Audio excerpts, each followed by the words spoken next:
Hey, MBA hopefuls, you are live on MBA Waves. Welcome to the show. My name is Eric Lucrezia, your usual host.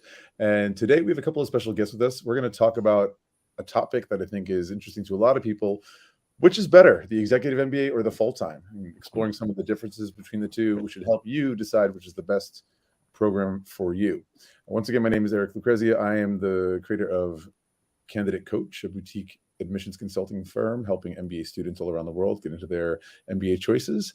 And I actually knew our first guest, Kritika Srinivasan, through AGAC, which is the Association of International Graduate Admissions Consultants, which is an accrediting agency for all top MBA or admissions consultants in general around the world. Kritika, how are you?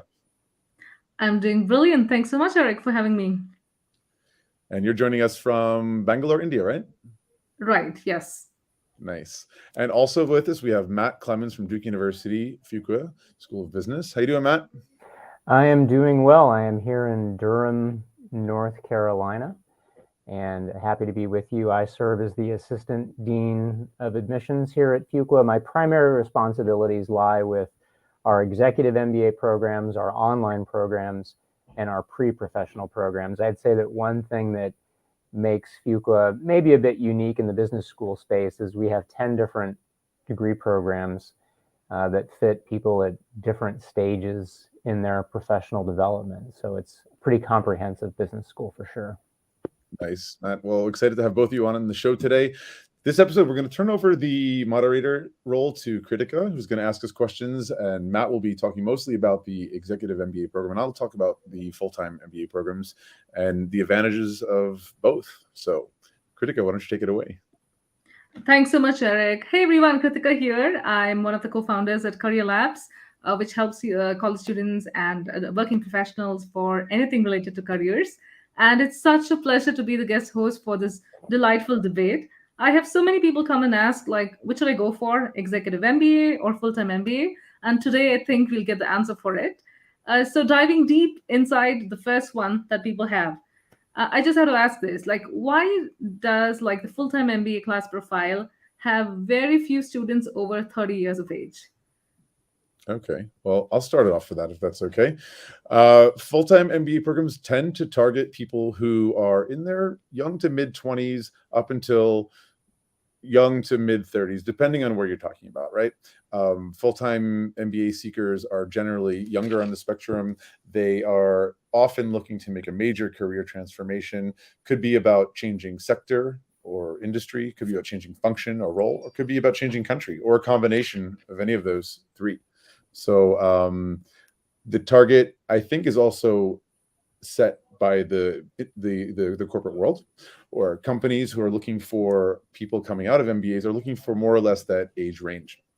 Could the positions that MBA holders, as they graduate, tend to fill are more appropriate for that. So I see business schools as sort of gatekeepers for the corporate world in that sense. Thanks, Eric. Matt, what do you think? So yeah, for full-time programs, I think it would be more common for someone to be either making a hard pivot, like they're doing one thing and they want to do something radically different. And maybe jumping the gun a little bit on your question, they would have the opportunity to do that because they'll be able to engage in an internship, for example. They have the time to do that. It's built into the program.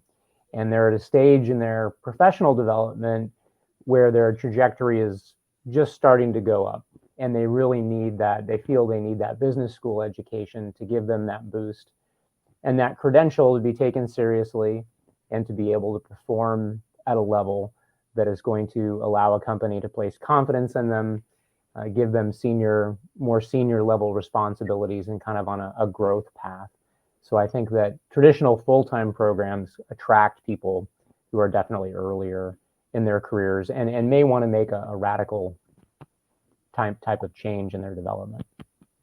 Which I think makes sense because people who are a little bit more, seasoned professionals, a little bit more advanced in their career, they often are already in the industry that they're interested in, right? People who are late 30s, even into their 40s, probably they've kind of found their dream industry or role. And the way I see most executive MBAs is providing a platform to accelerate vertical movement more likely than complete pivots or lateral moves than compared to the full-time MBA. Got it. So from what I'm hearing, I can see that the full-time MBA might be more suited for people who are moving from an individual contributor role to more like a leader, like a manager and so on. And executive might be something that's more suited for somebody already in a leadership role and then trying to like enhance those skills. So what do you guys think is best for career switches? So I guess I'll jump in. I would say best is always a relative term. And obviously anything we say today, there are broad themes that we can highlight, but every person who chooses a program is doing so as an individual, and they have their own motivations. And I will say that while it is common for us to read applications for executive programs and have people talk about wanting to remain where they are, either in the same industry, maybe the same organization, and they want to move up the food chain where they're at, and there's not maybe a radical change and shift in what they want to do. But having said that, there are individuals who do want to make a change. They want to move from one industry to another. They want to move out of working for a company and work for themselves. We see a lot of people exiting the military and wanting to obviously go in a different direction, or maybe something tangential to the military, but in the private sector. And so while it is definitely more stereotypical that an executive MBA applicant would be doing something less quote unquote radical in terms of their career, there are a number of individuals who are exclusively choosing the program because maybe they have burned out of working in a corporate environment and they want to work for themselves, or they want to start their own company, or they want to take the skill set that they've learned in one company and take it to a different one. So there are definitely common themes, and you will read about them on blogs and websites and in conversations, but each individual chooses a program for their own specific reasons. And I would argue that whatever you want to accomplish, you can do so with both, with the full-time or the EMBA executive MBA programs. And we are seeing, at least at Fuqua, I can't talk industry-wide, I haven't looked at any recent statistics, there are a larger number of people who are in their late 20s or early 30s who are pursuing executive MBAs, and it basically has to do with lifestyle choices. And I think those are some future questions, so I won't start addressing that now, but I'll give Eric the opportunity to offer a response as well. It's funny, Matt, you mentioned some people who go for executive might be experiencing a burnout. I've heard an executive MBA described as perfect for early onset midlife crises. And yeah, if you're looking to reinvent yourself, it could be the right way to do it. Yet at the same time, if you're in your late 30s or 40s, very likely you have, if not rent, perhaps a mortgage to pay, perhaps a family to feed, and don't have the luxury to stop working. And so the executive MBA is perfect in the sense that it allows you to continue working. At the same time, there's going to be constraints because you're not able to focus 100% of your attention on your own transformation. So you obviously are splitting your time between working and whatever other responsibilities have, pushed you towards an executive MBA. At the full-time MBA level, often called a global MBA or an international MBA, these people are, again, usually early to mid 20s up until early 30s. And so these people often don't have families yet that they're providing for. They've just gotten a taste of the working world, and they're looking to not only boost, you do get some vertical movers, right? People who are, say, already in finance, who want to stay in finance and choose to do a full-time MBA to move up the food chain more rapidly. And that's a valid reason to do it. But I think more often than not, it's about career changers. And so when you have really put all this things aside from life and focus on yourself, I mean, what a gift to give to yourself. You probably won't have that opportunity to give full attention to yourself and your career, or to yourself, let's say, until you retire, because work just takes up so much of our bandwidth. And being able to do that, I mean, it is a luxury, I'm not going to lie, because it is expensive despite scholarships, but there's also the opportunity cost of not working for a year or two, depending on where you go. And let's not forget cost of living and all of those networking events, which are so important that I think a lot of people don't necessarily think about. Incredibly important to attend. And those connections that you make during networking events, whether with alumni or people from the corporate world, are often what lead to those interviews and jobs that you have post-MBA. That said, because you're really focusing 100% on your own development during the program, you have so much more flexibility in how you spend your time. Yes, you have classes in a certain structure, but you can choose to focus your attention on the very things that are going to lead you towards your dream job, or at least the next step in your career. And at the same time, because you've stopped working, you have the choice to go anywhere in the world, really. And if, say, for example, you're from Europe or North America, and Asia is a market that's been drawing your attention for a while, well, you can go and study in Asia. And by the way, everyone else in the program can too come from everywhere. So I think you also benefit from a lot more diversity and immersing yourself in different countries, cultures, and ways of thinking about business that completely reshape not only who you are as a professional, but as a person. You think there's so much personal growth that happens more in a full-time MBA than you would in an MBA, in an executive MBA. And a slight counterpoint to that, we talked about this being kind of a debate kind of format. In an executive MBA program, the typical person you're going to be classmates with, average age is typically somewhere in the late 30s or early 40s, depending on the program that you're in. And the number of people that these individuals are connected to is probably more than someone in a full-time program, and the level of seniority and responsibility of those that they are connected to is typically at an advanced level. And so it's a different kind of networking. I would say that all networking at its core is really the same, but the quality of that networking can also be something to think about. And if you are looking at an executive education program and saying, well, the opportunity to network is not going to be as good as in a full-time program, I would say it's different. A lot of the programs, executive programs, may be a bit smaller. We do try to create on-campus opportunities for the executives to come to campus and interface with students in other programs. But also someone who is 43 years old and the executive vice president at a consulting firm, their network is very different than a 28-year-old who worked at a consulting firm, starting their career, and then stopped to go to a full-time MBA. And so that's one thing to think about, is you're not jeopardizing your ability to network or losing, I think, quality if you choose to attend an executive education program or executive MBA program, because the individuals do have advanced levels of experience, and typically their networks are a bit more mature and deep, if you will.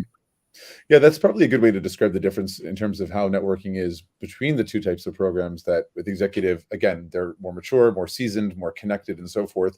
But by virtue of the fact that it is part-time, there's probably just less of those opportunities. In a full-time, you're 100% there, and it's like every single day is another opportunity to network. It can be really actually overwhelming. And maybe, not every opportunity for networking during a full-time MBA is something that bears fruit, but it's just the constant barrage of that ultimately leads to something that connects you to your next job. So from what I'm hearing, I think executive MBA offers more quality, and it's also like tapping into probably the kind of network that you really want for advancement at that career stage. So I'm looking at it like, probably being the right thing at a certain career stage right now. So, we are in a world where we've never been more distracted. And I hear from you, Eric, saying that, you get the full focus of probably experiencing undergrad life again, and then living back on campus and being in college again, and so on. Now, how does that actually affect? Like, does the focus, so when I say focus, I mean that here's a person in a full-time MBA program able to take those 2 years for themselves, if in the US, 1 year for themselves in the Europe, right? How would they able to get the focus? Because from what I'm hearing, executive MBA looks like a huge balancing, act, which needs a lot of, superior juggling skills. Yeah, one thing I've heard from many alumni in terms of like the soft skills you acquire during an MBA program, one of them is learning how to manage your time like you've never done before. Like you take it to next level. You have besides the classwork and understanding all that stuff, half the time you come out of class, you don't really understand. You meet with, your peers during the program, and there's for sure somebody who's going to be better at finance or marketing or whatever than you, and you kind of teach each other, which is great. Then there's loads of other workshops and things you need to attend, sometimes company visits, and there's also the travel time between these things. Some of these full-time programs come with residencies or international experiences, maybe a week or even half a semester abroad, or even an exchange program. So all of these things mean that you need to learn how to balance your time, and distraction, as you said, is never been at a high. I mean, here we are at MBA Waves distracting you right now. And that is a skill that definitely sharpens. And perhaps at the executive level, they're maybe already used to that, but they're distracted with other things, like because they're working, there's that, and other family responsibilities. Yeah, I'll take off on the family responsibility theme. I'm not going to make judgments on people, but some of the most enthusiastic executive MBA alumni that I speak with had children while they were in the program. Mm. And talk about a balancing and juggling act. I mean, having a child, going to school, full-time job, all those things, it's amazing what they're able to do and how they're able to do it. I would say that the number one thing we definitely hear from alumni is the value of the executive MBA as they see it is they get to take what they learn and apply it immediately. They always say, I'm here intensively on like a Friday, Saturday, Sunday, and on Monday, I'm taking what I learned and I'm impressing my boss. I'm managing projects in new ways. I'm coming in with new ideas, ways of evaluating things and looking at things and getting feedback from their colleagues and their bosses of, wow, this is incredibly valuable. We're really glad you're doing it and give us more. And they really talk about, yes, it's a balancing act. You have all these things going on. The programs that we have here at Fuqua, we have two of them. We have a weekend program, weekend executive MBA, and a global executive MBA. Same curriculum and whatnot, but one program meets on our campus once a month, the weekend program, and then the global program, they meet on campus twice, but then they also meet in 5 different global locations over the course of 2 years. And yeah, a balancing act, having to fly, having to deal with your job, having to do all these different things, definitely requires the ability to multitask. But the smile that comes across the faces of alums when they tell these stories really says it all. It was worth it. It was tough when they did it, but they're really, really excited and glad that they did do it and very thankful for the experience. Yeah, to be fair, I actually knew several full-time MBA students that had children during the program. A couple got married, especially there were several over the years that were from India, and during the Christmas break went back and got married. And as you may know, a marriage in India is an organization process not unlike the Olympic Games. I mean, it is a big deal with the amount of people that come and the amount of days involved. And so it's just impressive. And there was one student, she was not only helping to run the business that she and her husband started, but she was also pregnant, very pregnant during the program. And she had a physical disability on top of it all. And she was just a superstar. So some of these people just blow me away, and the talent and focus that they have in doing it all, for sure. So that looks like this. I think they're just like fond of punishment. It looks like, taking on so many things. But I do know a person who did a full-time MBA and was actually competing in the Olympics. So I No. think nothing can top that. All right, so let's talk numbers. The biggest number, not the GMAT score, but the ROI. So which one do you think is going to win in this? Which gives the highest ROI? Well, first of all, the executive MBAs don't usually require a GMAT score, do they? They, although these days many schools are asking for the EA. If you don't know, that's the executive assessment, also offered by GMAC. But yeah, in terms of return on investment, I'll let Matt speak to ROI in terms of executive results, because I haven't worked with that many executive MBA students. But with the full-time MBA, you can see a pretty big range, and that's largely going to do to where you end up working post-MBA. Because of the fact that it is full-time, and there's much more, it seems to be, flexibility in terms of not only where you go afterwards, because you often don't have a family that you're attached to, but also the fact that,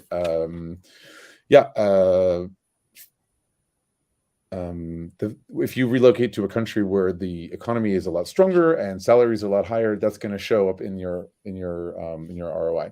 And also, ROI is not usually measured the first year after you complete your full-time MBA program. Usually it's measured about 3 years out, which is exactly why the rankings organizations do surveys based on alum who've now completed 3 years of work post-MBA. But I've seen anything from like 20 to like 200% salary increases, again, depending on where you started before the MBA and where you ended up afterwards. So ROI is difficult to measure, but know that there can be a big range. Yeah, and I guess my two initial thoughts are sometimes there's some built-in ROI with executive programs in that companies will offer funding to help support the student in the program. So you're getting like an immediate return in the sense of paying less than you normally might, in that your company is providing you with financial support to attend the program. And it's not uncommon for that to happen. And then if you were just to look at raw numbers, I would say that full-time MBAs are going to look more impressive in the sense they're early in their careers. There's more opportunity for salary growth and for those exponential statistics to kind of jump out, to go from entering an MBA program at $80,000, $90,000 a year and to come out earning $180,000. You'd think, wow, there's so much more opportunity for full-time MBAs. Well, those entering executive MBA programs, they're already at an advanced salary level, and perhaps the percentage increases may be not as impressive as what you would see with a full-time, but they're starting at a radically different place in their career. So all of the career stats reports are on websites, and I encourage people to look at them. But there's also a realization that for the most part, again, general themes here, those entering executive programs are at a much more advanced stage in their career and have already achieved a salary level that someone entering a full-time MBA program would not be at the same point in their careers for the most part.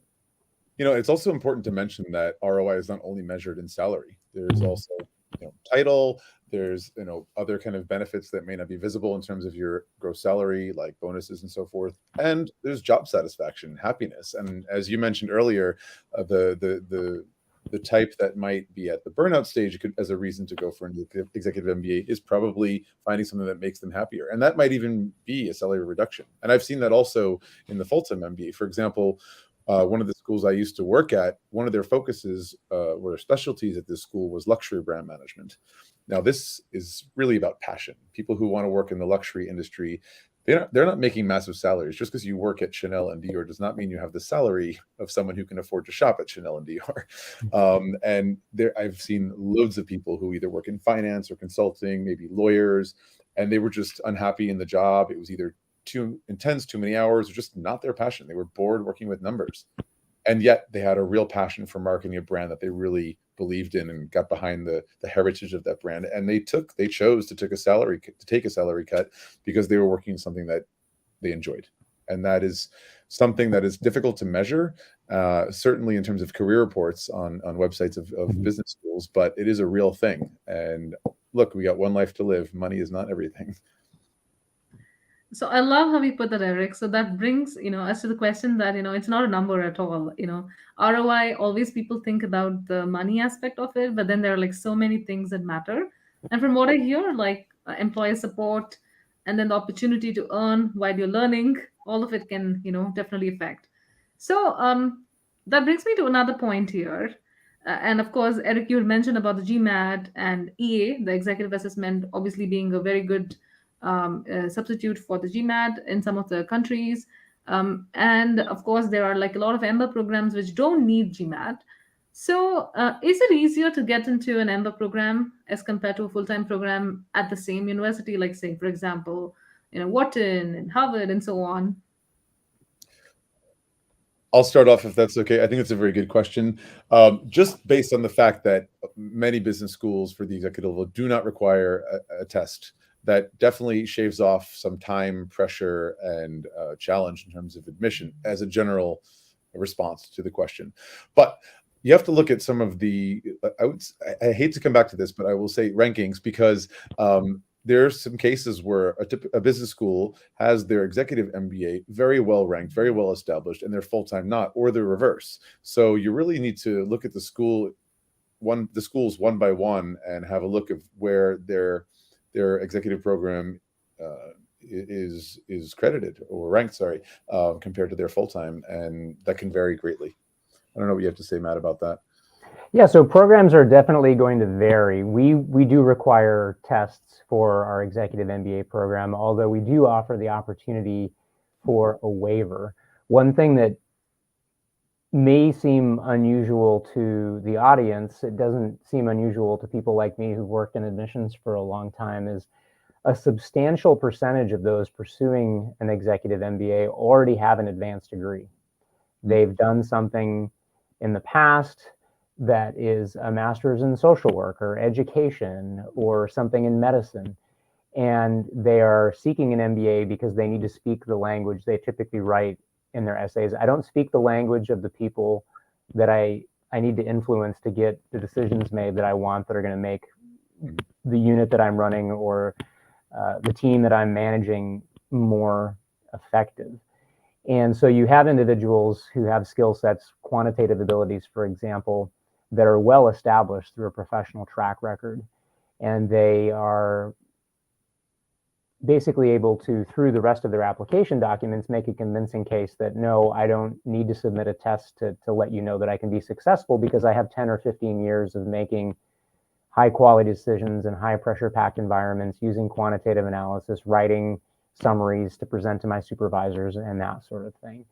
I would say too, as a general rule, if someone is applying to full-time programs, they're applying to more programs than somebody applying to an executive program. Most of the applicants that I talk to in executive education admissions, they've picked maybe 2 or 3 programs that they might be applying to. And in the full-time space, it's not uncommon for me to encounter individuals who are applying to 5, 6, or 7 different programs. And there's also a lot of coaching that we will give applicants in the executive education program about whether it's right for them or not. And sometimes we find ourselves discouraging people from pursuing it because there's either something that isn't a match, or they don't want to take an exam. And we basically say flat out, based on your track record, we aren't going to be able to give you a waiver. We're sorry, you'll have to take an exam. And they will flat out tell us, well, I don't have time, so I'm going to find a program that doesn't require an exam. And interestingly, or maybe not interestingly, the executive assessment is something that full-time programs are also starting to lean into and take, because they understand that over time, as the test is developed, they can use it as a effective way to gauge the potential of someone in the program. So again, each program is different and you want to check with the program, but it is becoming more common, I think, for the executive assessment to be accepted by full-time programs. You've touched on a bunch of interesting points. Yeah, absolutely. There's a growing handful of schools, particularly in the United States, that are accepting now the EA executive assessment instead of as an alternative to the GMAT. By the way, the GRE is a very popular test for nearly every business school around the world. You also mentioned about experience, life experience, professional experience, having multiple degrees. And just to counter, although first of all, a lot of people, I think, confuse a master's and an MBA, right? Because the word master is in the word MBA, Master of Business Administration. But an MBA is actually above a master's. That doesn't mean to say that a master's is required for an MBA. Usually most schools, it's a bachelor's degree that you have to have. But in the 6 years that I was working at the last school at ESSEC, I would say at least 40% of people did also have a master's already. So a lot of people are coming in with a master's level education and a reasonable amount of experience. As I mentioned, depending where you're going to study the MBA, there's a different level of professional experience required, a different range that is the target for the class profile. And in Europe, it tends to be 3 to 10 years, and sometimes you see a little bit more flexibility. So I've seen people with 12 years of full-time experience doing a full-time MBA program. So there is a bit of quite a range of experience level and degrees. Also, as far as not needing an assessment test like the GMAT or the EA, it kind of reminds me of what recently we saw with Kellogg, who announced that for following the layoffs at Facebook and Twitter, they are allowing them a GMAT waiver, which is really a nice gift to these people. And this is going with the assumption that if they worked at major companies, big tech companies like Twitter and Facebook, they assume there was a certain vetting process, level of assessment, and, as you said, good decision making by working at these schools that sort of can filter and qualify them as eligible for the MBA program as well. So interesting that you brought it up, right? So because many of the B schools are now starting to think of permanently not have the test, or going test optional, or having test waivers. So that scene is also changing. And I think we're going to have more rubrics to see ways of measuring the academic capabilities of the various ones. But from what I'm hearing, looks like the competition is a lot lesser in the EMBA space. And of course, people have other ways to demonstrate their abilities to come into the program. So, and then coming on to the other aspects, I would say, which I think is very important, and Eric had like touched upon it a little bit before. If you want more time for yourself, right, should you go for a full-time MBA program or for the EMBA program? In terms of, I'm talking about more of personal development, and also like identifying a leadership style, and identifying a person that you are or that you want to be, and so on. So what should you do? Which one should you pick? Oof. I think both of them are pretty intense. I think it would be, some people might imagine, okay, because it's full time, that it's spread out over more time and you would have more time for yourself. But that is just not the case. Your entire schedule every week is absolutely filled with, as I said, visiting companies, workshops, career services events, networking, interviewing. I mean, for a 1-year program, schools recommend that you start going in interviews right from when you start the program. And for a 2-year program, starting at the beginning of your second year. Right. And a lot of the 2-year programs, especially in North America, have that summer internship. And once you come back and it's like September, beginning of your second academic year, you're encouraged to start going to interviews straight away. So where is this free time? I don't see it. Yeah, and on the executive side, a consistent theme I hear alumni and current students talking about is the importance of setting up a schedule. And it's not entirely rigid, but I was hearing the story of one alum who basically said, okay, I went to my husband and I said, for the next 24 months, we won't be doing anything on a Friday night because I am going to be locking myself in my room and I cannot be disturbed, because if I am not given that time to dedicate from 5 or 6 p.m. until midnight or 1, I won't be able to do all the other things that we want to do throughout the week. And that just being an example of saying from the very beginning of the program, I have work, I have my personal life, and I have my academic life. And I need to figure out a way that I can balance them. And most often it's setting off particular blocks of time to accomplish what they need to and remain healthy and sane.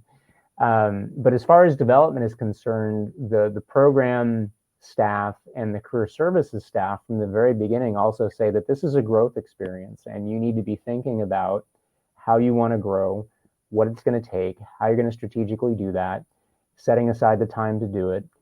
And I guess, again, the nice thing, you put it very well, you can earn and learn at the same time. You can be taking what you're learning in the classroom, applying it right away, seeing if the results work. If not, take it back to the faculty member and say, I tried this, it didn't work.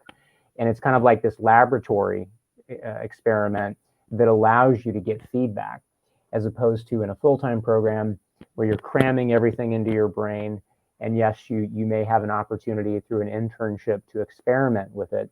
But in the executive MBA program, you get to experiment, you get feedback, you can modify on the fly, get additional resources, and really have that living organism of the academic and professional merge together at the same time. And then may influence how you determine you want to spend your time, and themes may develop over the course of the program where you want to spend more time that you maybe didn't think about because you're being exposed in different ways that you didn't expect. And so there is that aspect of it where you're earning a living, you're learning at the same time, and merging those two things together has a lot of value. That's so beautifully put, Matt. All right. So, here's what I would say is like the money question would be, what are the 3 reasons someone should be looking at either an EMBA or a full-time program? So, like, final conclusions. Matt, you want to go first? Well, I think we've emphasized the earning potential. You don't have that opportunity cost of losing your income. Secondly, the vast majority of people, if we are measuring it just in terms of numbers, and Eric, you wisely said that life isn't all about money or what's in your bank account. It's more, my father told me, if you don't have your health, you don't have anything. So you need to take care of yourself. And so the earning potential, you will see in the statistics that a lot of the executive MBA programs are providing an opportunity for people to advance to levels that they hadn't been before. And so both title and monetary compensation would be second. And then third, I guess, is just again, a non-monetary theme of the network of advisors that you're developing throughout the program. We just had an event last week where we invited alumni, current students, and prospective applicants to come together and listen to a faculty member and an alum talk about the topic of healthcare and business. And in the after party, there were 2 examples of alumni who had met other students in the programs and actually started their own enterprises while they were in the programs. And so there's that aspect of your career development and your trajectory that can change based on those relationships that you develop in the program, which would be no different than the full-time program in some sense, that the connections you develop can blossom into things that you might not expect. And in those 2 conversations that I referenced, it was very obvious that they didn't use the word burnout, but you could kind of get a sense that the job that they were doing had become a little bit monotonous. And this opportunity to do something different just energized them and put them at a different place than they were before they came in the program. And both conversations referencing the fact that I had no idea this was going to happen. It was spontaneous, but it's the best thing because now we're doing our own thing. We're doing something different than when we entered the program. And it all happened because of networking while in the program, and the ROI not being measured specifically in a salary or a percentage increase, but in kind of a lifestyle change, a business change that was really rewarding. Nice. Yeah, for me, 3 reasons why for the full-time. First one I would say is the unbeatable diversity you would have in a full-time MBA, right? As we mentioned, in executive MBA, people are not quitting their job, right? So they're not going to commute from, I don't know, San Francisco to Germany every week or every month or whatever it may be. So it's unrealistic. So it ends up being a much more local or at least regional kind of population. Of course, you have people who are from other parts of the world who have already relocated and are in that region. So you, of course, do have some diversity, but the level that you have it in a full-time MBA program is just unbeatable. I've seen full-time MBA programs with 90% international students, even small cohorts with like 50 people, and yet like 38 countries represented. Like, that's fascinating. And like what you learn from those intercultural exchanges is just amazing. That's the first thing. Second thing I would say is what I mentioned before, is like what a gift it is to give to yourself, to put everything aside and really focus on yourself and your own career development. I mean, it is so transformative, and just the person that you get to become from that, it's really, it is a personal journey as well as, growing professionally. And the third reason I would say the steepest learning curve. I think it is a moment in your life where you get to be a student again, and there's a much steeper learning curve in terms of every skill, every hard skill you learn during those classes like finance and so forth, but also in the soft skill area. And when we spoke about salary trajectory before, you would see more of a change because you are starting from a lower salary and a lower level of position. So I think that's very exciting, and I think it's a great argument to go for a full-time MBA if you're still within that window of eligibility. Right, excellent.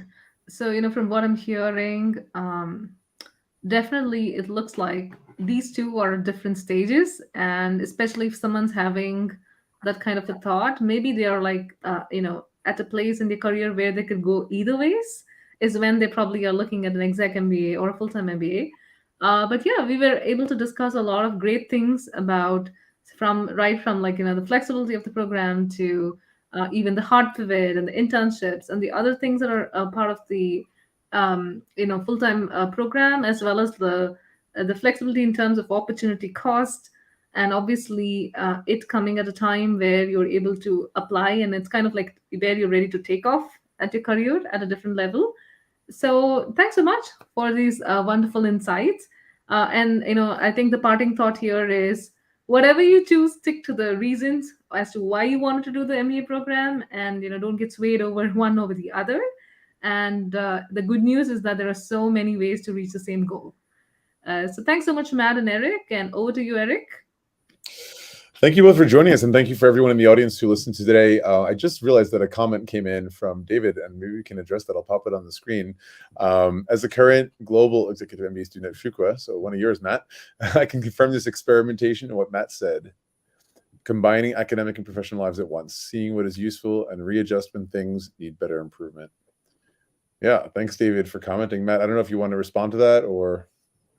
Thank you. It kind of confirms what we hear. I would say that the common theme between the two programs, if I'm walking down the hall here at Fuqua and I bump into a full-time, and then 10 steps later after that conversation, I bump into an EMBA, the same level of enthusiasm exists. They're very excited to be here. They've chosen to be here for specific reasons. And I guess one of the things that's nice at Fuqua is we have what we call Fuqua Friday. From 4 to 6 p.m., there's beer and wine and food that is available. And that just happens to be when our executive MBA residencies are. And so the executive MBAs are invited to that. The full-time students obviously get to participate in Fuqua Friday every week, but our executive MBAs get to do that once a month, and they get the opportunity to rub shoulders with one another and have those conversations. So thank you, David, for your comment. We appreciate it. Just happens. I'm sure that's very well planned for a very good reason to have that networking happening. It's worth mentioning, actually, that a lot of schools do intentionally articulate the full-time and executive programs, because those executive MBA students could very well be someone that hires those full-time students afterwards. So it is an opportunity not to be missed, and it's good to know that Duke and Fuqua is taking advantage of that opportunity, because it is an important one. Once again, thank you to everyone in the audience who listened today. David, thank you for your comment, and Matt and Kritik, of course, thank you for joining us as panelists today. Just want to remind everyone, if you're interested in next week's episode, it'll be the last one for 2022. Next week's theme of MBA Waves is New Year's resolutions, making yourself a better MBA candidate for 2023. So tune in, same time, same channel. That is MBAwaves.com. See you next time.